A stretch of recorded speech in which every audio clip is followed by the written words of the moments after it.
নমস্কার বন্ধুরা, আজকে এসলাম বড় মার কাছে মায়ের দর্শন করতে। তো দর্শন করা হয়ে গেছে, এবার বাড়ি যাচ্ছে। আর এখন এই মেয়েটা আমাকে রোল খাওয়াচ্ছে, আমার জোর খিদে পেয়েছে তার কারণ।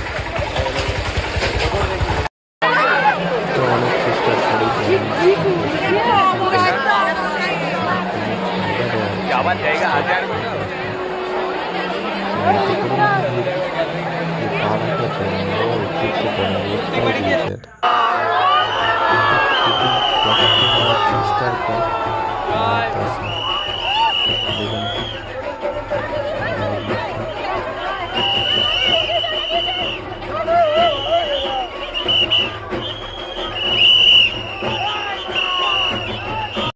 তো বড় মার কাছ থেকে ঘোরা আসা হয়ে গেছে। এবার আমরা লঞ্চে চেপে পড়েছি, এবার বাড়ি যাচ্ছে। আমার সাথে আছে, যে আমাকে রোল খাইয়েছে। আর তুই কি করিস? কিছু করে না, বেকার লোক।